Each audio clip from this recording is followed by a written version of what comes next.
चलिए भाई, पढ़ के आए हैं, कॉपी बंद करिए। अभी तो एक ही पॉइंट पढ़ाया है बस, है ना?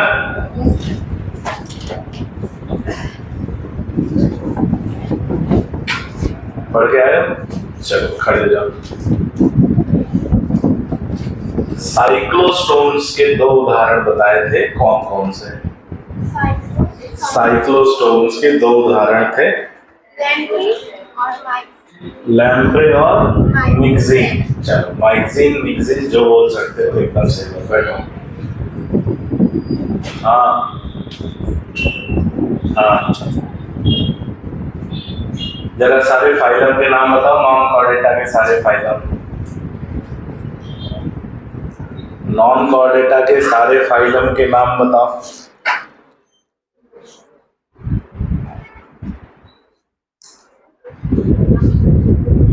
हाँ बताओ बेटा।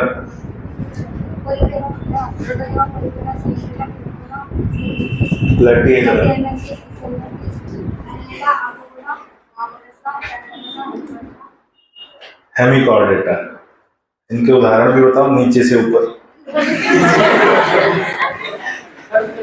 हेमिकॉर्डेटा का उदाहरण बेलेनोग्लोसस। बैठो। हाँ खड़े। तुम हाँ। टीनोफोरा का उदाहरण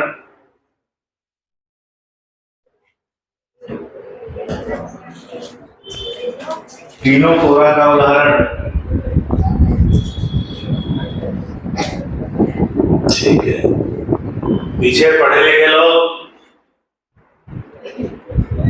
एकदम पीछे। बायोटेक्नोलॉजी,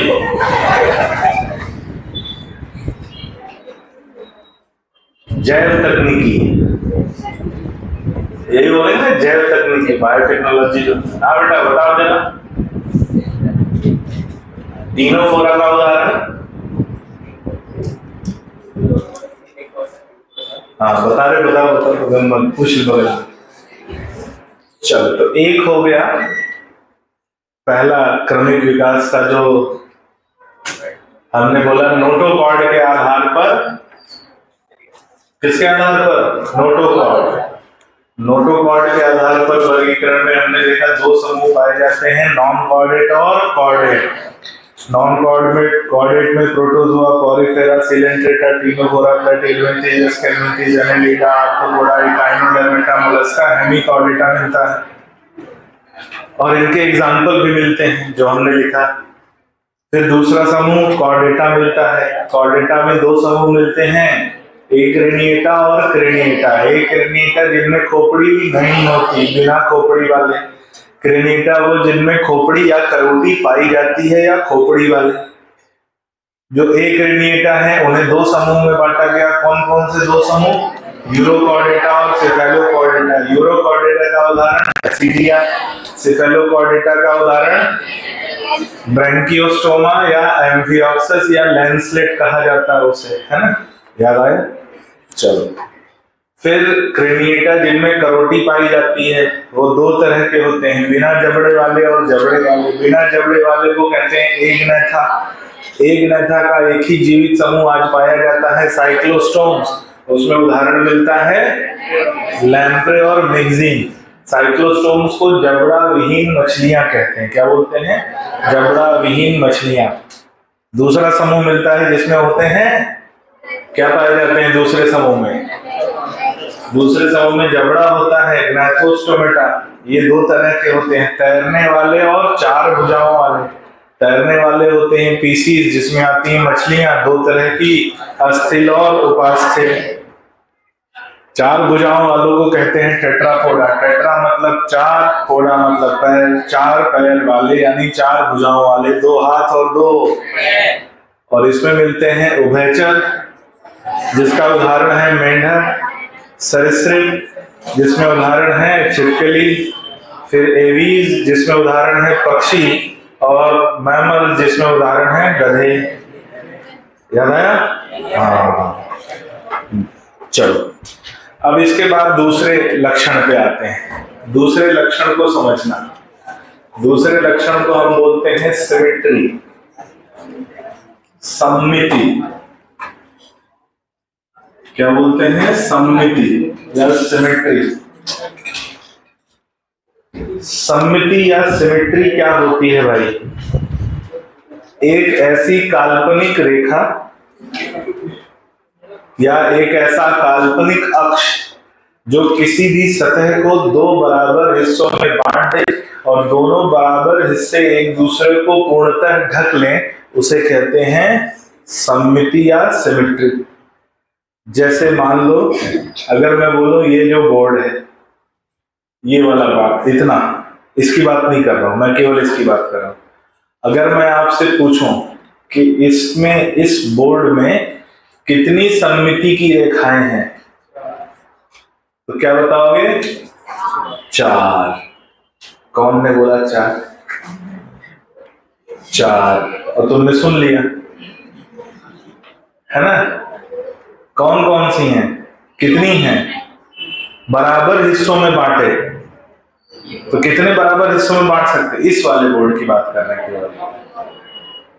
एक हो गया ऐसे, एक हो गया ऐसे, एक ऐसे भी काटेंगे, लेकिन वो सममिति नहीं होगा, क्योंकि बराबर तो होगा लेकिन दोनों भाग एक दूसरे को ढकेगा नहीं।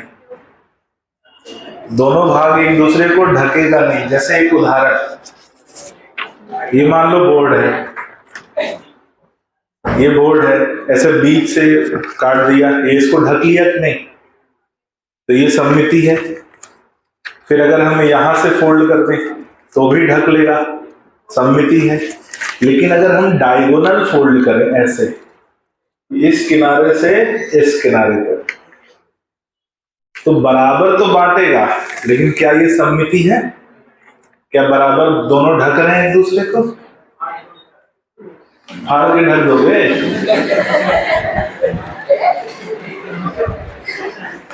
इंसान बनोगे कि जीवन भर गधा ही रहोगे? इसीलिए कल हमने बोला था भविष्य रखता है हम। कल बोला था ना, मैमल्स के उदाहरण क्या? आज जहां भी लिखा था गधे, तो बात आई गधे की। क्या बेटा? सुधार एक धीमी गति से होने वाली जटिल प्रक्रिया, तुम उस प्रक्रिया को और जटिल बना दे। तो सममिति लिखो, एक ऐसा काल्पनिक अक्ष, एक ऐसा काल्पनिक अक्ष, एक ऐसा काल्पनिक अक्ष जो किसी भी सतह को, एक ऐसा काल्पनिक अक्ष जो किसी भी सतह को दो बराबर हिस्सों में बांट दे। एक ऐसा काल्पनिक अक्ष जो किसी भी सतह को दो बराबर हिस्सों में बांट दे, दो बराबर हिस्सों में बांट दे तथा दोनों हिस्से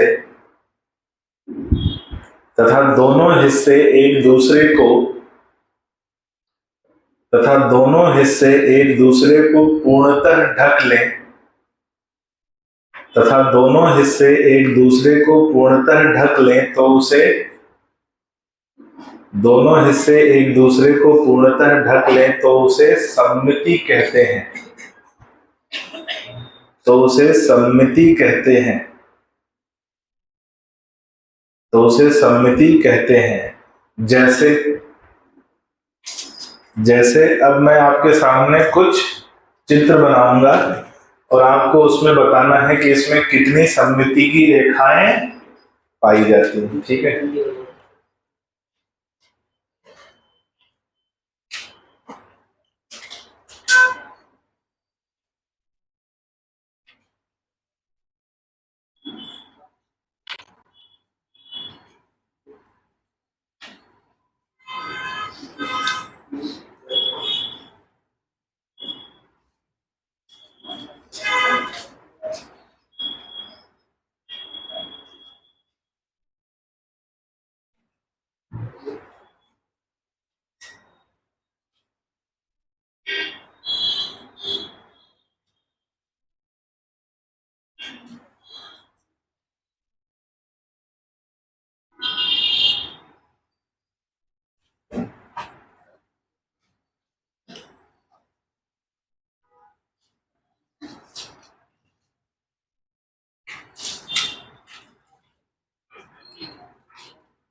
चलो भाई, यहाँ मैंने आपके सामने कुछ चित्र बनाए हैं।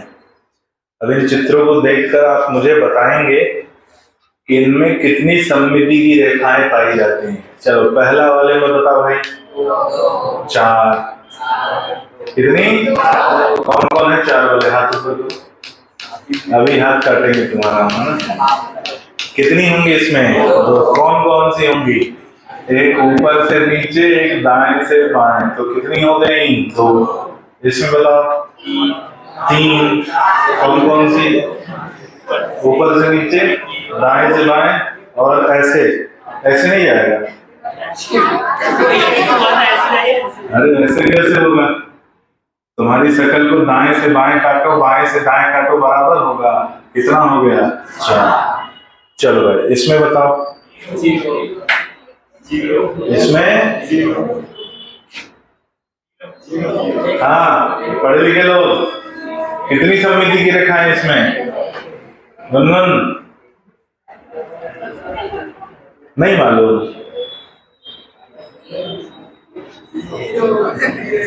मैं शून्य पे सवार हूँ, मैं शून्य पे सवार हूँ, है ना? इसमें बताओ। इसमें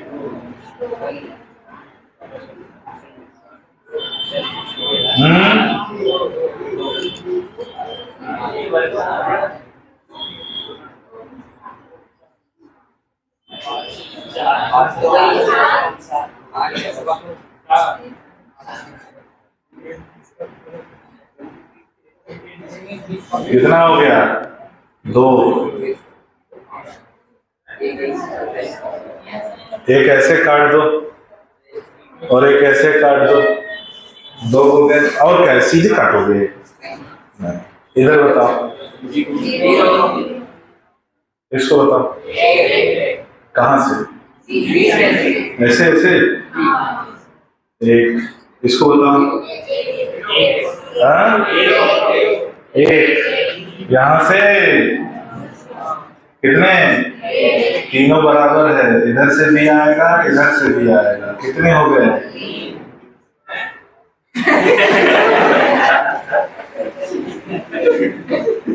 समभुजी त्रिकोण है, इक्विलेटरल ट्रायंगल है, बाकी समझ लो। इधर बताओ। हाँ, इसको बताओ। 2 कहाँ? एक, इसको बताओ। इसको बताओ। समझ में आ गया? अब ध्यान से सुनो। जैसे ये चित्र हैं, ऐसे ही जीवों में भी सममिति होती है। कुछ ऐसे जीव होते हैं जिनमें सममिति नहीं पाई जाती, जैसे अमीबा, तो उसे बोलते हैं असममिति। क्या बोलते हैं? तो सबसे पहले क्रमिक विकास में कौन सी सममिति विकसित हुई? असममिति की, जिनमें कोई भी सममिति नहीं होती। उसके बाद विकसित हुई आरीय सममिति। आरीय सममिति किसे कहते हैं? ऐसे जीव जिनमें एक से ज्यादा सममिति की रेखाएं हैं। एक से ज्यादा मतलब 2 भी हो सकता है, 4 भी हो सकता है, 3 भी हो सकता है, 2 भी हो सकता है, अनंत भी हो सकता है। तो जिनमें एक से ज्यादा सममिति की रेखाएं हो उसे बोलते हैं आरीय सममिति, और जिनमें एक सममिति की रेखा हो उसे बोलते हैं द्विपार्श्व सममिति। क्या बोलते हैं? द्विपार्श्व सममिति या बाइलेटरल सममिति। जैसे जिनमें एक है, कौन सा हो गया? ये हो गया, ये हो गया, ये हो गया, ये हो गया, इनमें एक ही सममिति है। तो क्रमिक विकास में पहले असममिति बनी, फिर आरीय सममिति बनी और फिर द्विपार्श्व सममिति बनी। आई बात समझ में? लिखो, बनाना नहीं है, लिखना है। ये आपके सामान्य ज्ञान के लिए था। तो लिखो कि क्रमिक विकास में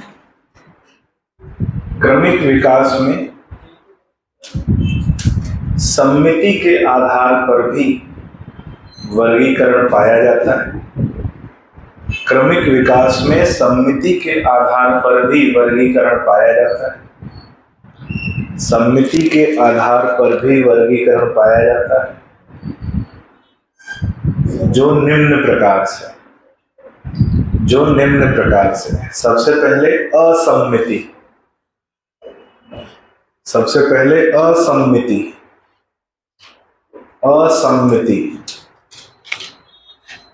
या एसिमेट्री।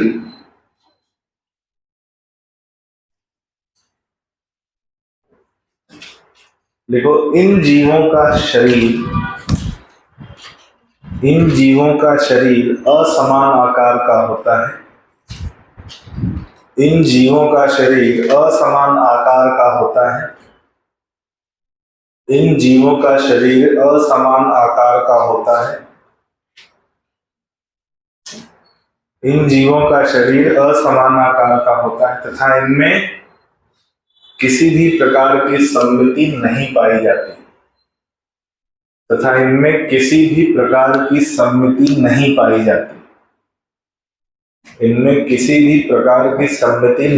जाती। उदाहरण बहुत महत्वपूर्ण है भाई।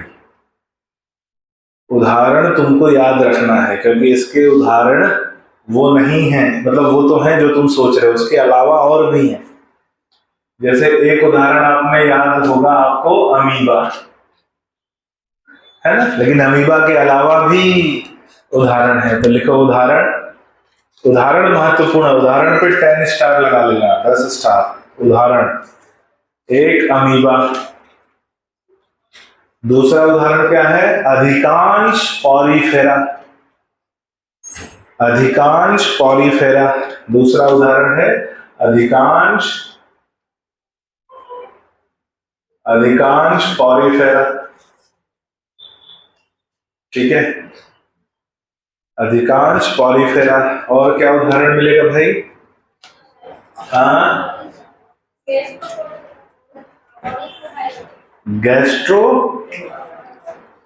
गैस्ट्रोपोडा।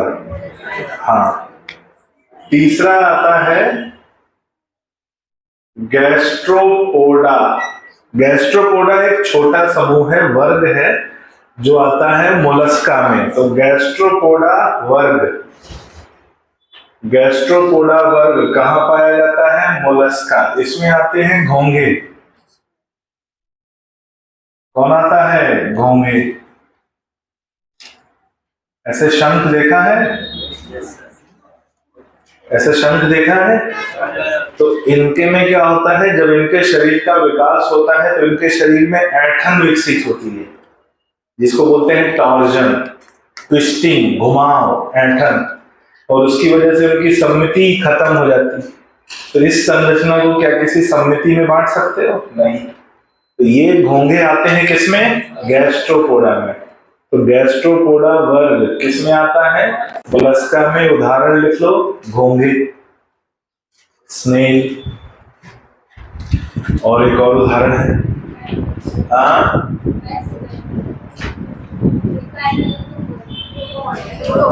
यूरोकॉर्डेटा। एक और उदाहरण मिलता है यूरोकॉर्डेटा। यूरोकॉर्डेटा समूह में जो जीव होते हैं उनमें भी सममिति नहीं होती। तो ये महत्वपूर्ण उदाहरण है किसमें? असम्मिति के। इतना ही है, बस इतना ही है।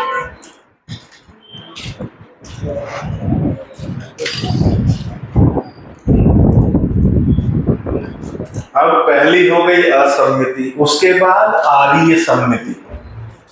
तो दूसरा आ जाओ, आर्य सम्मिति। आर्य सम्मिति जिसको बोलते हैं रेडियल सिमेट्री। आर्य सम्मिति या रेडियल सिमेट्री।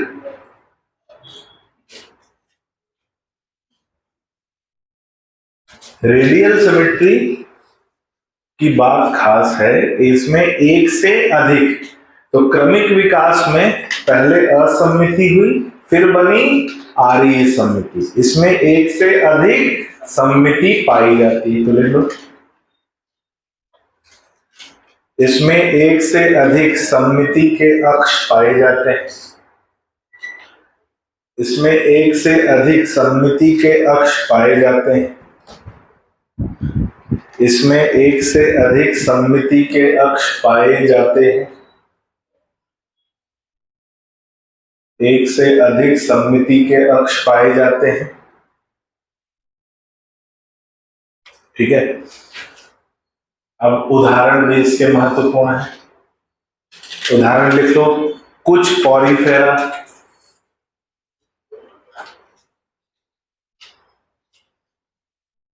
कुछ पॉरीफेरा, कुछ पॉरीफेरा कॉमा सभी सिलेंट्रेटा,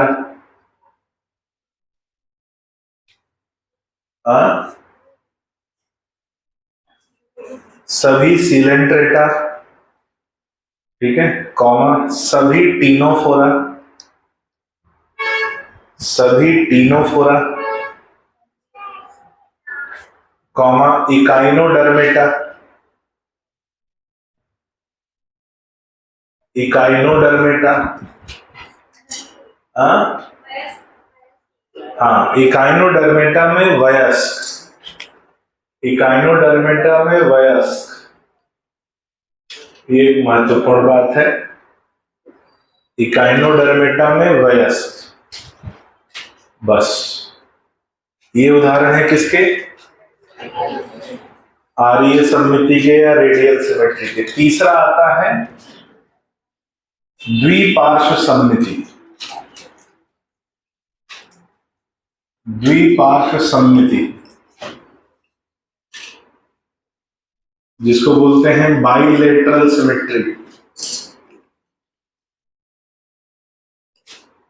द्विपार्श्व सम्मिति या बाइलेटरल सिमेट्री। द्विपार्श्व सम्मिति या bilateral symmetry.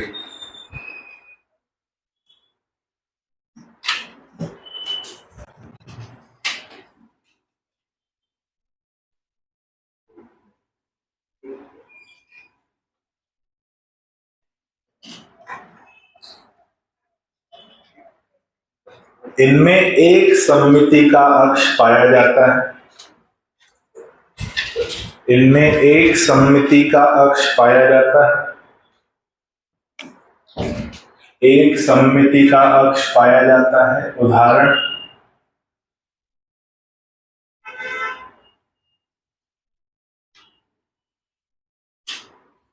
Platyhelminthes, एस्केहेल्मिन्थीज, Annelida, arthropoda,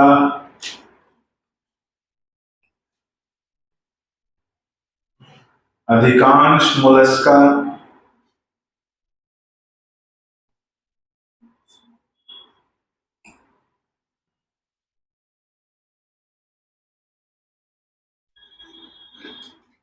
Echinodermata और इकाइनोडर्मेटा में लार्वा अवस्था, हेमिकॉर्डेटा, सिफेलोकॉर्डेटा और यूकॉर्डेटा।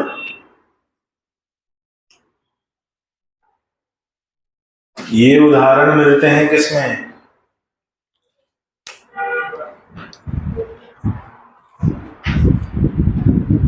द्विपार्श्व सममिति में।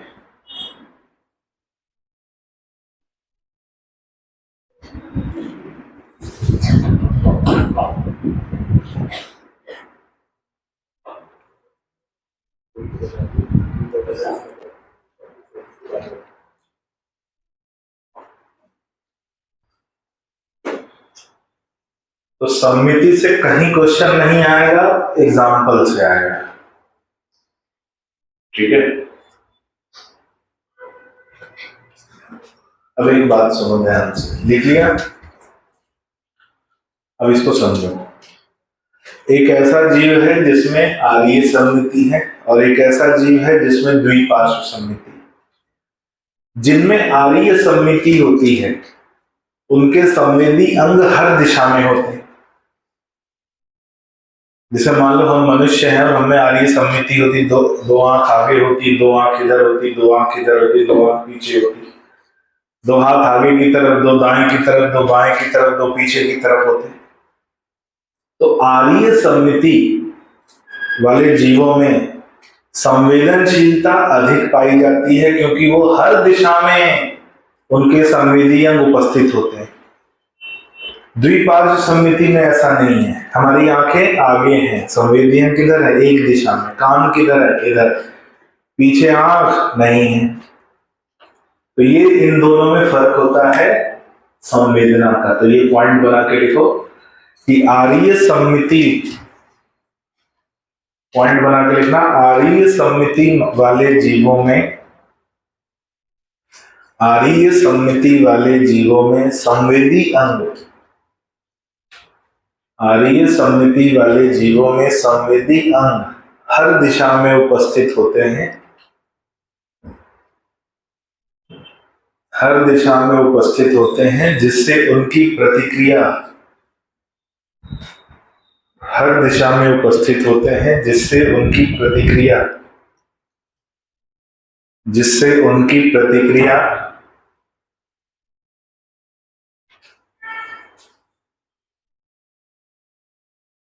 अधिक पाई जाती है, जिससे उनकी प्रतिक्रिया अधिक पाई जाती है, प्रतिक्रिया अधिक पाई जाती है। एक पॉइंट और है जो एनसीईआरटी के बाहर का है, लेकिन अगर कभी क्वेश्चन में आ गया तो ध्यान रखना। क्या है? कुछ ऐसे जीव हैं जिनमें आरीय सममिति और द्विपार्श्व सममिति दोनों पाई जाती है। एनसीईआरटी के बाहर का है, ये एक पॉइंट है। उनमें आरीय सममिति भी है और द्विपार्श्व सममिति भी है, तो उसे बोलते हैं द्विआरीय सममिति। और उसका एक उदाहरण मिलता है टीनोफोरा। कौन मिलता है? टीनोफोरा। तो ये पॉइंट दूसरा लिख लो। कुछ जीवों में आरीय सममिति और द्विपार्श्व सममिति, कुछ जीवों में आरीय सममिति और द्विपार्श्व सममिति, आरीय सममिति और द्विपार्श्व सममिति दोनों पाई जाती है। आरीय सममिति और द्विपार्श्व सममिति दोनों पाई जाती है। आरीय सममिति और द्विपार्श्व सममिति दोनों पाई जाती है। ठीक है, ऐसी सममिति को द्विआरीय सममिति,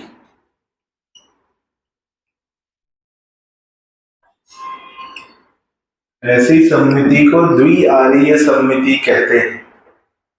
द्विआरीय, द्विआरीय हो गया बाई रेडियल सिमेट्री।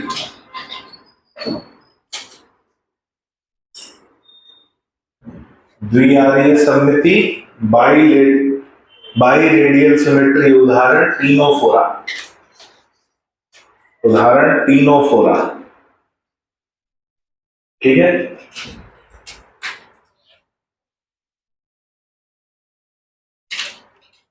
तारा मछली देखी है? स्टारफिश। इकाइनोडर्मिटा में आता है। इकाइनोडर्मिटा की वयस्क अवस्था है। इसमें अगर हम देखेंगे तो 5 सममिति की रेखाएं पाई जाती हैं। कितनी? 5। तो जहां हमने पढ़ा एक से ज्यादा है उसे बोलते हैं आर्य सममिति। यहां कितनी है? जहां 5 सममिति की रेखाएं हैं उसे बोलते हैं पेंटामेरस सिमेट्री। क्या बोलते हैं? पेंटामेरस सममिति। और ये किसका उदाहरण है? आर्य सममिति का। तो ये भी एक पॉइंट है, लिख लो। इकाइनोडर्मिटा में 5 सममिति की रेखाएं।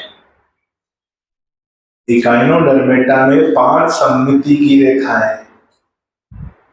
इकाइनोडर्मिटा में 5 सममिति की रेखाएं पाई जाती हैं। 5 सममिति की रेखाएं पाई जाती हैं जिसे पेंटामेरस सिमेट्री। 5 सममिति की रेखाएं पाई जाती हैं जिसे पेंटामेरस सिमेट्री कहते हैं। जिसे पेंटामेरस सिमेट्री कहते हैं। और ये आर्य सममिति का उदाहरण है।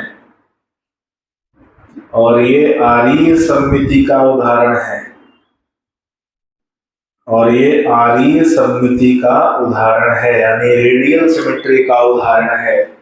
तो इतने प्रकार के क्वेश्चन पूछे जाएंगे सममिति से। ये था हमारा दूसरा जो इवोल्यूशनरी ट्रेंड है, यानी क्रमिक विकास का लक्षण, जिसके आधार पर जंतुओं का वर्गीकरण किया गया। तो 2 हमने देख लिया। एक देख लिया नोटोकॉर्ड, दूसरा देख लिया सममिति। आगे बढ़े। ये उदाहरण याद रहेंगे कि नहीं? ऐसे तो टेस्ट जैसा नहीं करोगे ना। जैसा मैंने बोला था कि दुग्ध निकास कराने वाला हार्मोन, और बोला था कि इसको गलत करोगे, और फिर भी तुम लोगों ने गलत किया है। नहीं किया है। पीटोसिन वाला क्वेश्चन किसने गलत किया? हाथ ऊपर करो। ठीक, ईमानदार लोग बैठे हैं कम से कम। वैसे भी समाज में सब लोग ईमानदार हो ऐसी उम्मीद नहीं की जा सकती। कर सकते हो? नहीं, इसकी भी उम्मीद नहीं की जा सकती। एक बात सुन लो, समाज में ईमानदार लोगों का प्रतिशत बहुत कम है, लेकिन समाज वही लोग चला रहे हैं। आई बात समझ में? आप किसी से भी मिलोगे ना तो आप यही उम्मीद करोगे कि वो ईमानदार रहे। तो समाज कौन चला रहा है? लेकिन उनका प्रतिशत बहुत कम है। लेकिन फिर भी, जैसे अभी मैंने पूछा कितने लोगों ने गलती करी है, तो 2-3 ने हाथ उठाया। गलती ज्यादा नहीं करी होगी, पक्का याद है मुझे, मालूम है। आंसर की भी चेक करा दूंगा तो पता चल जाएगा, लेकिन हाथ नहीं उठाया। क्यों? यही होती है ईमानदारी की अल्प मात्रा। किसकी अल्प मात्रा? तो समाज में ईमानदार लोग बड़े कम है, लेकिन समाज वही लोग चलाते हैं। सबसे ज्यादा तो उम्मीद की जाती है एक टीचर से ईमानदारी, है ना। सबसे ज्यादा ये उम्मीद की जाती है कि एक टीचर से ईमानदारी, कि नहीं टीचर हो तो ईमानदार हो। क्यों? वो दूसरों को ज्ञान दे रहा है, तो उसका ईमानदार होना मतलब पहले से ही एक बना लिया गया है प्रारूप। और ऐसे में टीचर क्या है ना, बहुत ज्यादा प्रेशर में आ जाते हैं, क्योंकि भाई उनसे उम्मीद जो है ना बहुत हाई लेवल की रहती है। और किसी भी टीचर से, मैं आपसे बात बता रहा हूँ, ध्यान से सुनना, किसी भी टीचर से केवल एक ही ईमानदारी की उम्मीद करना, पढ़ाई की ईमानदारी। आई बात समझ में? और टीचर इस मामले में ना अपनी क्षमता से बढ़ के करता है। कोई भी टीचर जो उसकी क्षमता होती है उससे ज्यादा ही करता है। और हर साल वो अपनी क्षमताओं को बढ़ाने का ही प्रयास करता है।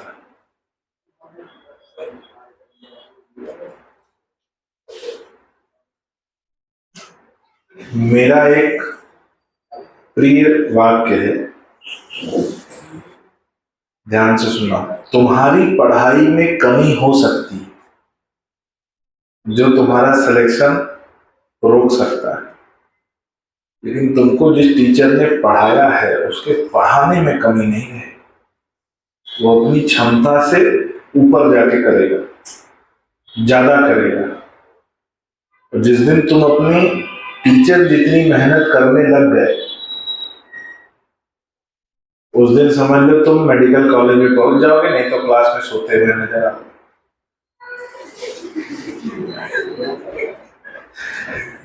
है ना बेटा? चलो तीसरे पॉइंट पे आते हैं। तीसरा हो गया तीसरा जो पॉइंट है वो है संगठन स्तर। क्या है? संगठन स्तर।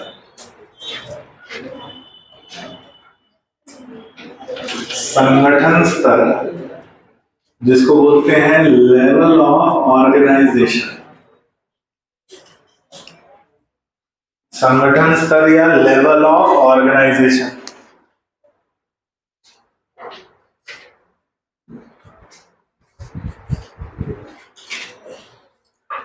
मान लो तुम डॉक्टर बन गए, मान लो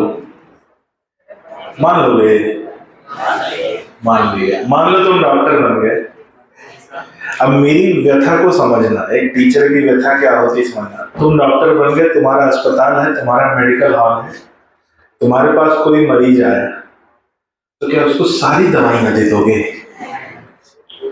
जितनी तुम्हारे पास दवाइयां हैं, क्या नहीं, मरीज है, बीमार है, सब दो, कोई ना कोई फायदा करे। क्या ऐसे कर? तो वही है, मेरे पास भी ज्ञान का भंडार है, लेकिन क्या मैं तुमको सब दे दूं? साइड इफेक्ट बहुत खतरनाक होगा। इसलिए तुम्हें वही मिले जिसकी तुम्हें सबसे ज्यादा जरूरत है, जो तुम्हारे अंदर सुधार लाए, गधे से इंसान बनाए। घोड़े बनने आए हो।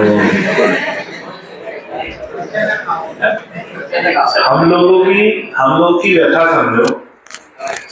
हिंदी मीडियम के बच्चों को पढ़ाना, मैंने पहले ही बोला है, फिर बोल रहा हूं, पहले तुम्हारे लेवल को बाकियों के लेवल में लाना, फिर तुम्हारे लेवल को बाकियों से आगे ले जाना। 12 साल में जो तुम नहीं पढ़े हो वो 8 महीने में पढ़ाना। ये चमत्कार है बेटा, जो हम लोग हर साल करते हैं। तुम मेरी जगह रहोगे ना, माथा पीट लोगे, रोज 2-4 को पीट दोगे। इतना धैर्य हम लोगों ने विकसित कर लिया है अपने अंदर कि अब हम लोगों पे प्रभाव उसका नहीं पड़ता। हम मान लेते हैं ठीक है, 12 साल नहीं पढ़ के आए हैं।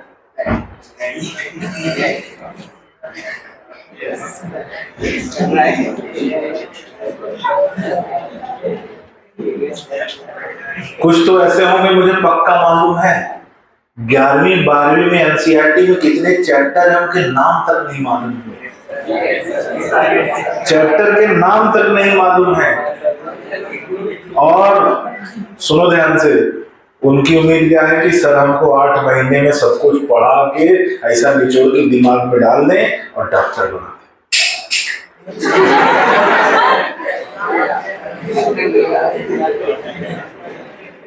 समझ रहे हो? अच्छा, बात ऐसी नहीं है कि ये बात असंभव है, नहीं। हम लोगों ने क्रमिक विकास में इसकी क्रमिक विकास हम लोग के अंदर भी हुआ है। हमने वो रास्ता ढूंढ लिया है जैसे इसको कैसे करना है।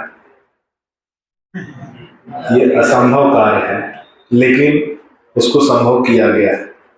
आई बात समझ में? हाँ, संगठन स्तर की बात करते हैं। जीवों में जो संरचना यानी जो कोशिकाएं उपस्थित हैं, उन कोशिकाओं का संगठन होता है। छोटा, उससे बड़ा, उससे बड़ा, सबसे बड़ा। इन जैसे जैसे ये संगठन बढ़ता है, इसी को कहते हैं क्या? संगठन स्तर। तो ये संगठन स्तर कार्य के आधार पर होता है। कार्य मतलब कोई भी कोशिका क्या कार्य करती है, और 4-5 प्रकार का संगठन स्तर पाया जाता है। शुरुआत सबसे छोटे से करेंगे। सबसे छोटा जो संगठन स्तर है उसे कहते हैं प्रोटोप्लाज्मिक स्तर। प्रोटोप्लाज्मिक स्तर या प्रोटोप्लाज्मिक लेवल। कितने लोगों को मालूम है प्रोटोप्लाज्म क्या होता है?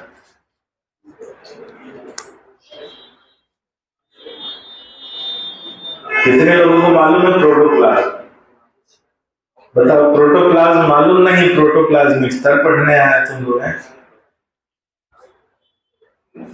किसको किसको ऐसा भ्रम है कि उसको मालूम है कि प्रोटोप्लाज्म क्या होता है? कोई बहुत बड़ी चीज पूछ रहा हूं क्या?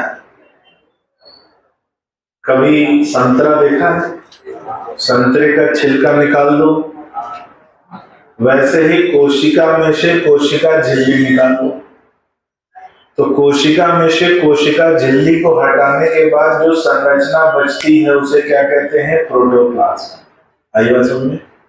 यहां जो मैं प्रोटोप्लाज्म की बात कर रहा हूं, ये एक कोशिका के अंदर की बात कर रहा है, यानी कोशिका झिल्ली के अंदर की संरचना की बात कर रहा है। प्रोटोप्लाज्मिक स्तर उन जीवों में पाया जाता है जिनका शरीर एक कोशिका का बना होता है, और जितनी भी क्रियाएं होती हैं वो सभी उसी एक कोशिका या एक प्रोटोप्लाज्म के अंदर होती हैं, और इसे कहा जाता है प्रोटोप्लाज्मिक स्तर।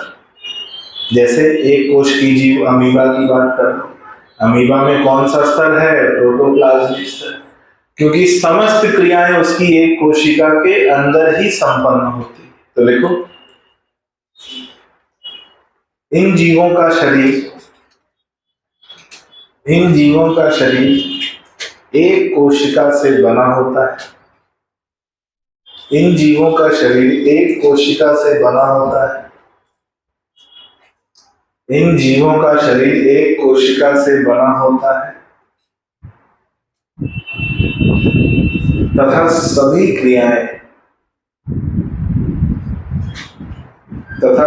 क्रियाएं उस एक कोशिका के प्रोटोप्लाज्म में,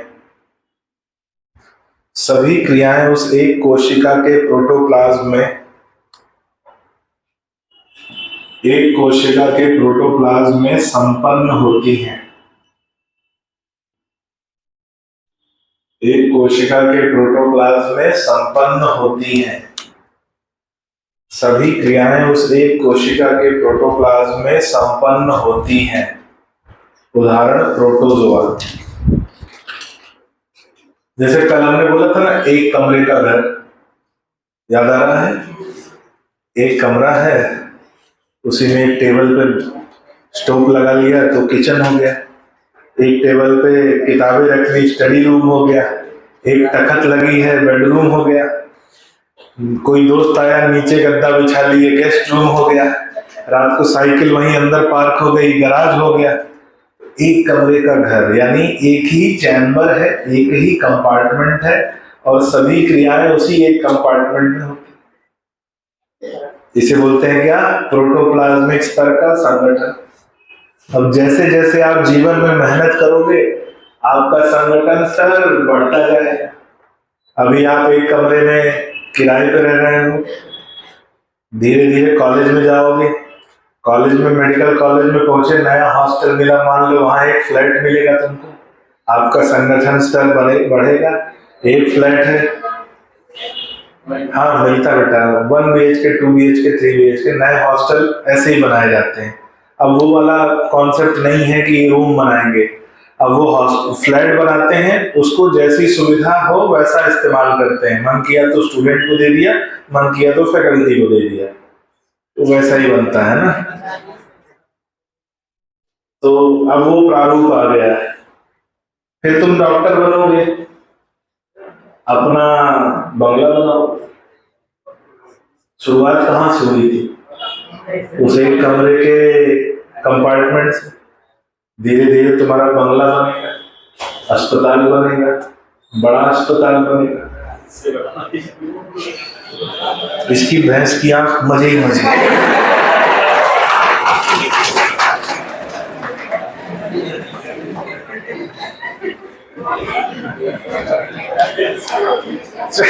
चलो आगे आते हैं।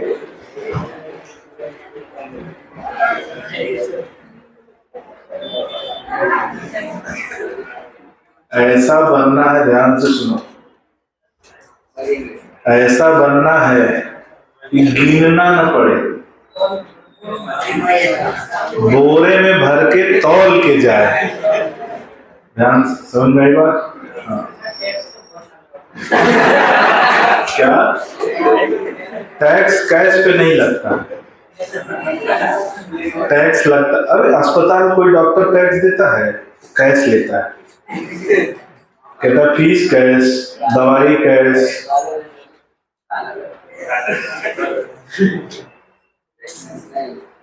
है ना?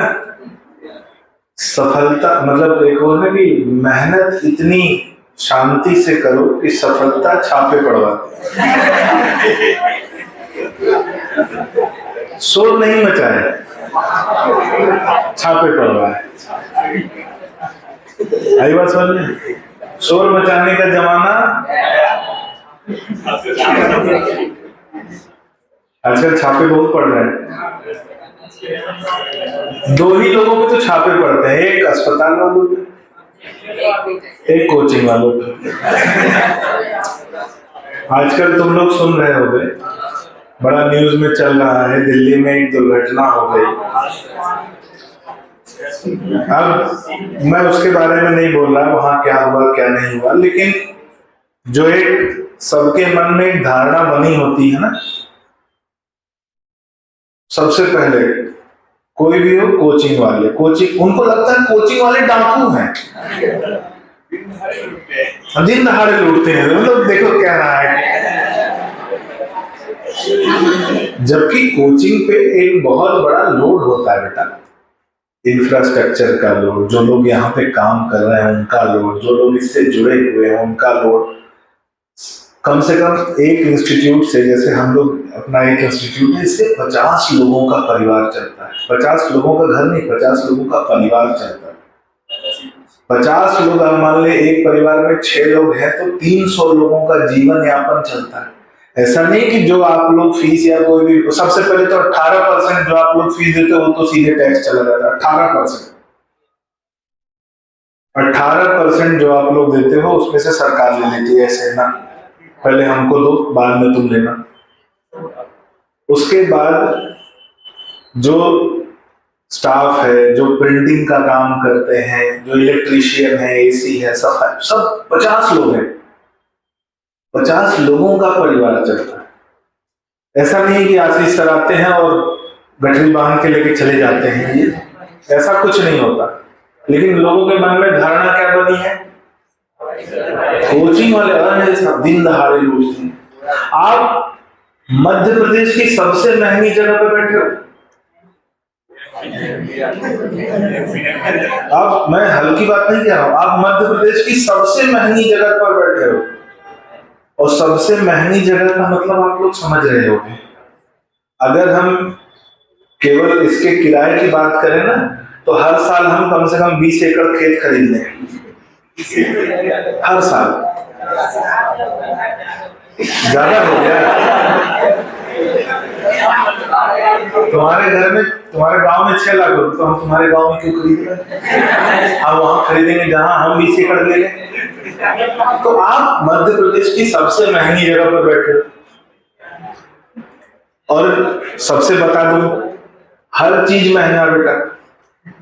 ऐसा नहीं कि बिजली हमारे घर से बन के आती नहीं, बिजली आती है, कॉमर्शियल बिजली है।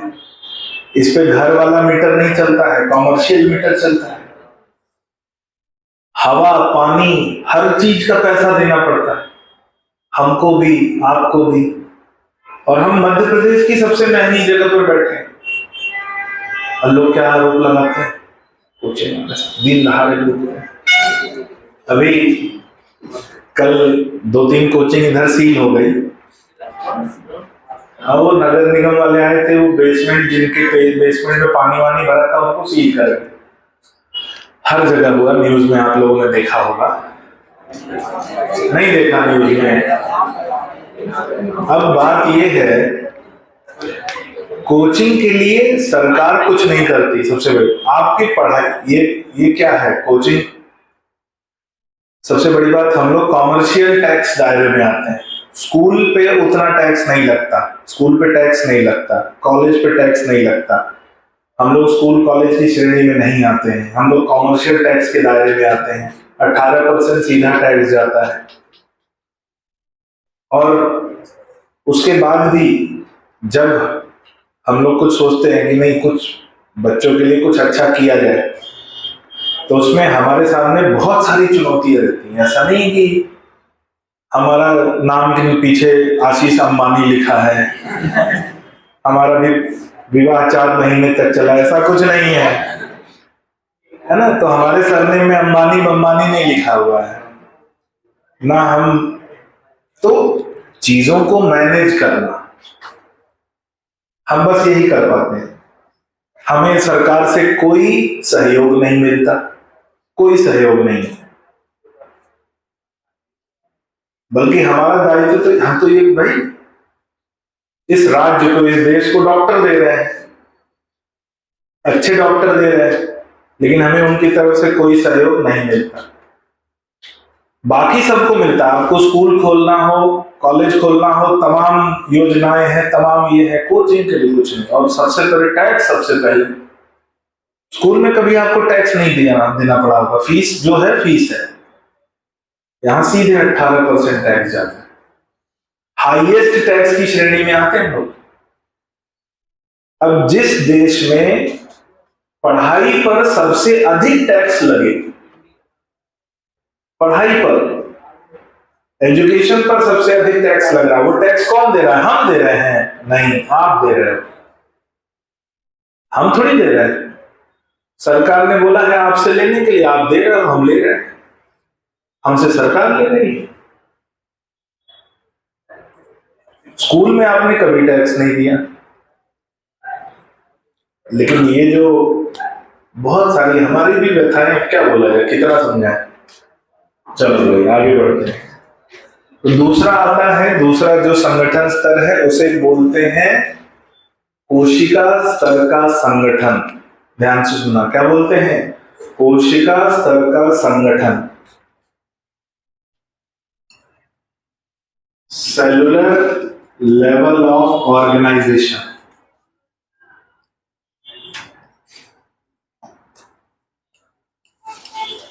कोशिका स्तर का संगठन,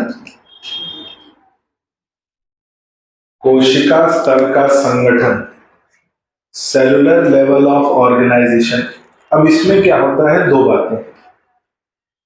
एक कि इन जीवों का शरीर कई कोशिकाओं से मिलकर बना होता है, लेकिन इन कोशिकाओं में समन्वय नहीं होता। क्या नहीं होता? समन्वय।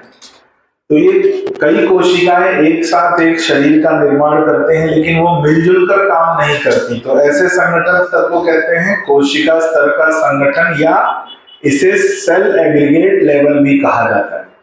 और उसमें एक ही उदाहरण मिलता है, पॉलीफेरा, और कोई उदाहरण नहीं है। तो देखो, ये बहुकोशिकीय जीव होते हैं,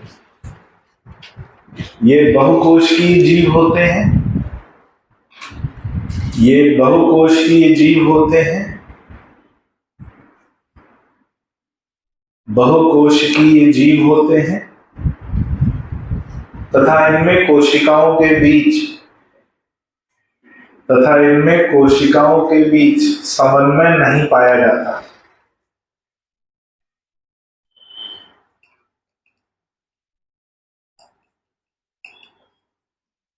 इनमें कोशिकाओं के बीच समन्वय नहीं पाया जाता। देखो, इस संगठन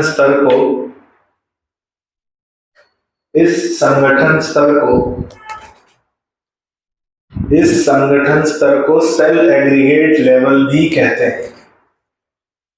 इस संगठन स्तर को सेल एग्रीगेट लेवल भी कहते हैं।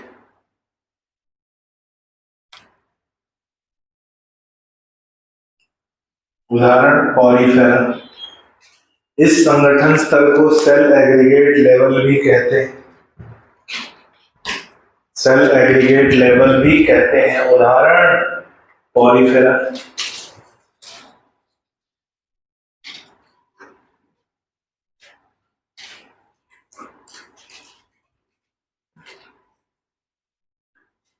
सेल एग्रीगेट लेवल भी कहते हैं। उदाहरण पॉरीफेरा।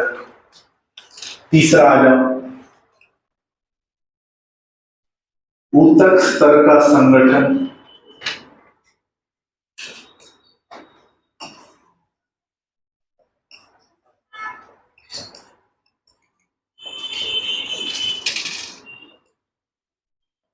ऊतक स्तर का संगठन या टिश्यू लेवल ऑफ ऑर्गेनाइजेशन।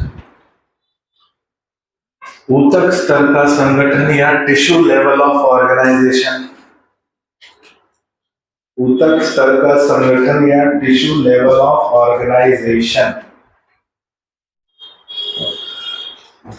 यहां पर ये भी बहुकोशिकीय जीव है, लेकिन इनमें कोशिकाओं के बीच समन्वय पाया जाता है, जिससे किसका निर्माण होता है? ऊतक का।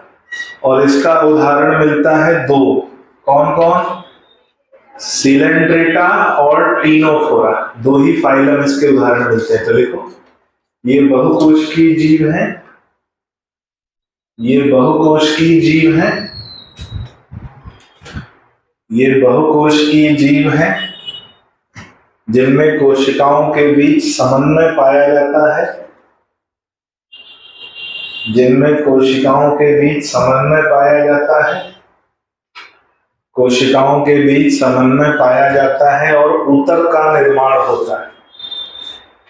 जिनमें कोशिकाओं के बीच समन्वय पाया जाता है और ऊतक का निर्माण होता है।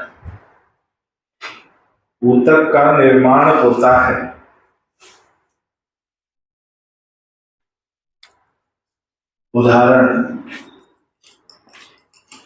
उदाहरण सिलेंट्रेटा। उदाहरण सिलेंट्रेटा कॉमा टीनोफोरा। और कोई इत्यादि नहीं है, दो ही उदाहरण है, सिलेंट्रेटा, टीनोफोरा।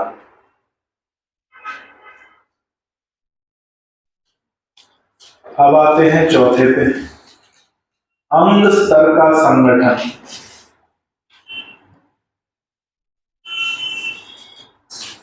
अंग स्तर का संगठन, ऑर्गन लेवल ऑफ ऑर्गेनाइजेशन।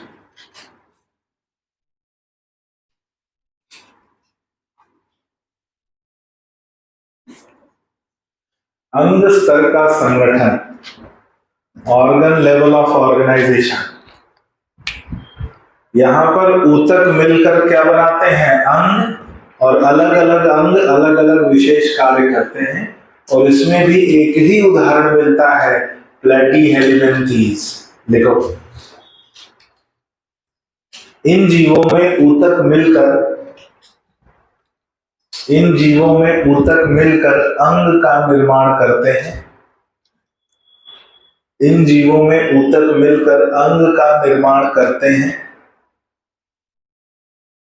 इन जीवों में ऊतक मिलकर अंग का निर्माण करते हैं।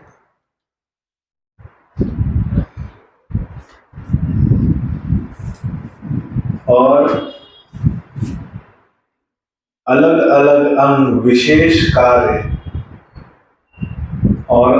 अलग अंग विशेष कार्य करते हैं। अलग अलग अंग विशेष कार्य करते हैं। अलग अलग अंग विशेष कार्य करते हैं। किसकी बात हो गई? ये अंग स्तर का संगठन। उदाहरण, एक ही उदाहरण है, याद रखना, Platyhelminthes.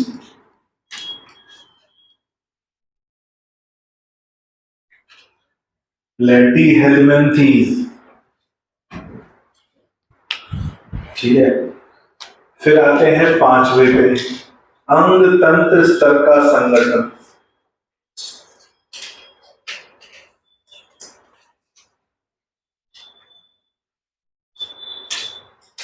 Organ system level of organisation, अंग तंत्र स्तर का संगठन, organ system level of organisation, organ system level of organisation. लिखो विभिन्न अंग मिलकर, विभिन्न अंग मिलकर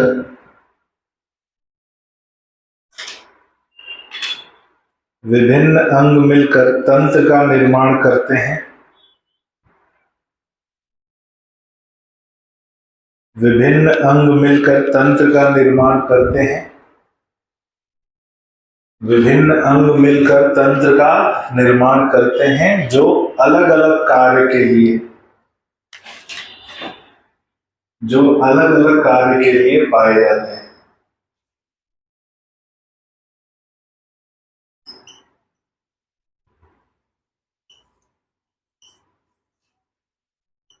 उदाहरण लिखेंगे, एस्के हेलिमेंथीस से कॉर्डेटा, एस्के हेलिमेंथीस से कॉर्डेटा, एस्के हेलिमेंथीस से कॉर्डेटा। अब यहां पर एक स्पेशल पॉइंट आता है। एनसीईआरटी में एक जगह ऐसा छोटा सा जिक्र है कि प्लेटी हेलिमेंथीज में दोनों स्तर का संगठन पाया जाता है, यानी अंग स्तर का भी और अंग तंत्र स्तर का भी। कहां लिखा है ऐसा? एनसीईआरटी में इस चैप्टर में जब आखिरी पेज पर एक टेबल देखोगे तो वहां पर मिलेगा। तो ये पॉइंट हम स्पेशल पॉइंट बनाकर लिखेंगे, स्पेशल पॉइंट बनाकर लिखेंगे कि प्लेटी हेलिमेंथीज में, प्लेटी हेलिमेंथीज में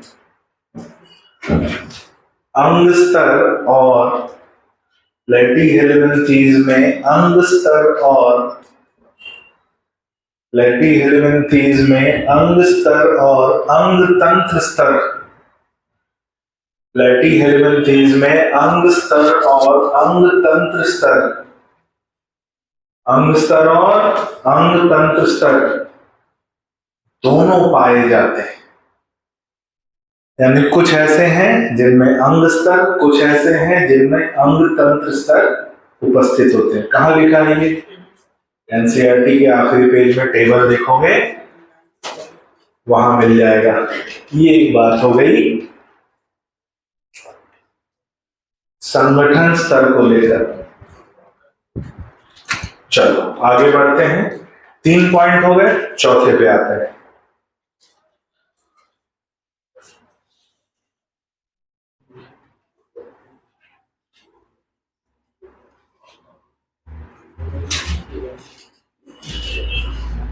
ये बेटा याद करके आना है, कल मैं पूछूंगा, यानी अगली क्लास जो अपनी होगी उसमें मैं पूछूंगा।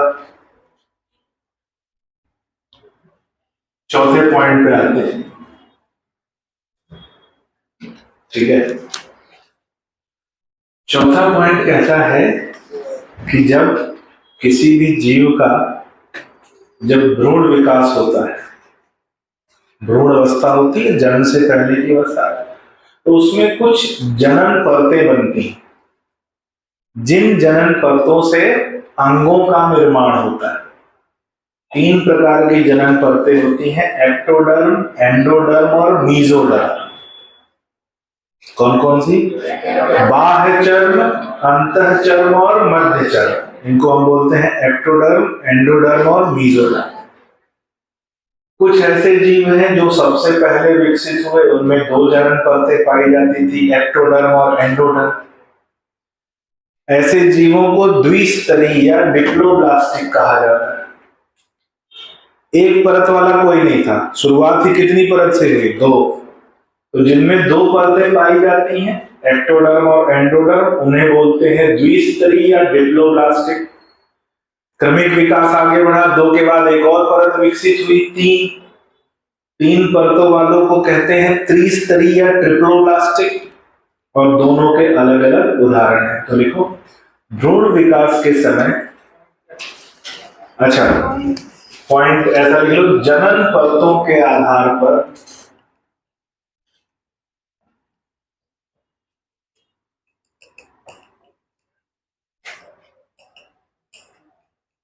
जनन परतों के आधार पर वर्गीकरण, जनन परतों के आधार पर वर्गीकरण। देखो, भ्रूण विकास के समय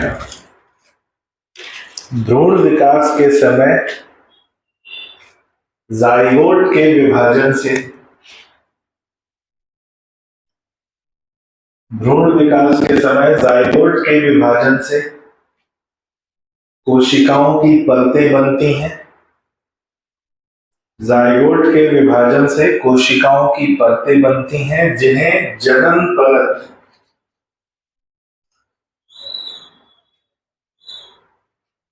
जिन्हें जनन परत या जर्मिनल लेयर, जिन्हें जनन परत या जर्मिनल लेयर कहा जाता है, जनन परत या जर्मिनल लेयर कहा जाता है।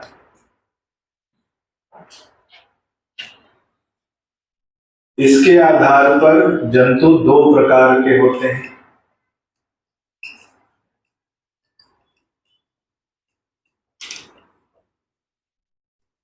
इसके आधार पर जंतु दो प्रकार के होते हैं। इसके आधार पर जंतु दो प्रकार के होते हैं। पहला लिखो, डिप्लोब्लास्टिक या द्विस्तरीय।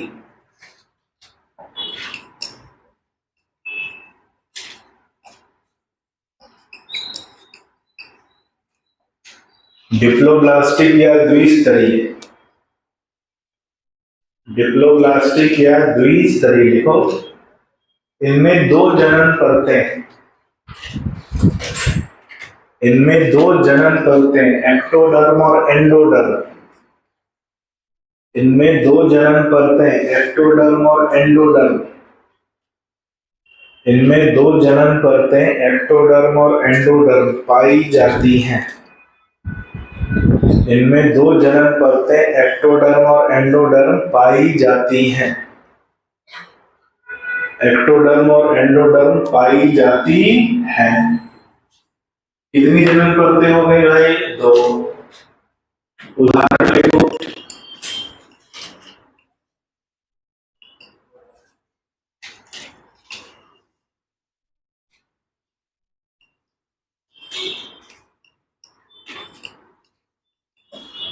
उदाहरण देखो, पॉरीफेरा सिलेंट्रेटा टीनोफोरा,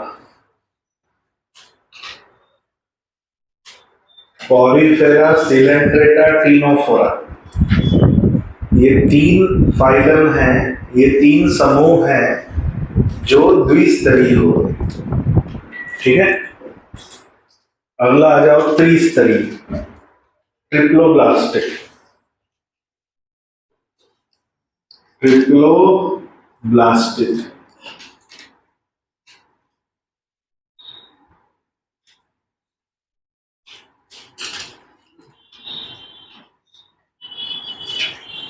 ट्रिप्लोब्लास्टिक देखो, इनमें तीन जनन परतें पाई जाती हैं।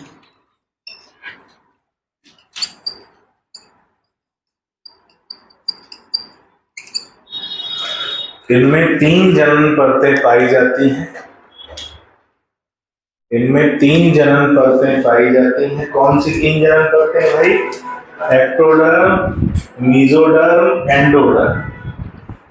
इनमें तीन जनन परतें पाई जाती हैं, एक्टोडर्म, मेसोडर्म, एंडोडर्म। इनमें तीन जनन परतें पाई जाती हैं, एक्टोडर्म, मेसोडर्म, एंडोडर्म।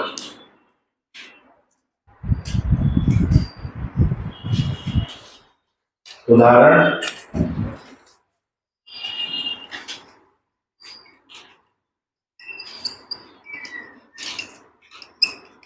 प्लेटीहेल्मिन्थीस से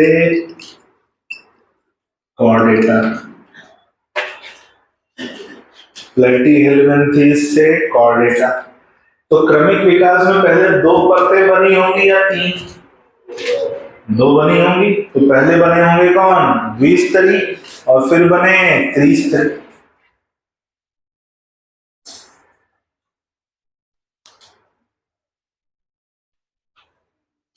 ये किसके आधार पर हो गया? जनन परतों के आधार।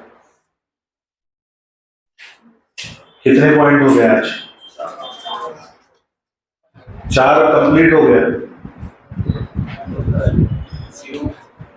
अरे सीलो में आज थोड़ी।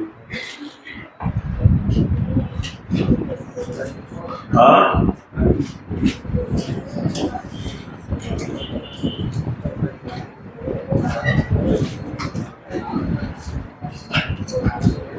चलो बस आज के लिए इतना काफी,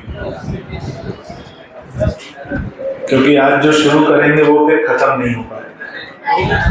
हाँ अगले टेस्ट में क्या आएगा? उत्सर्जन और एंडोक्राइन। पेपर पे तो लिख के दे दिया था ना जिस दिन टेस्ट था।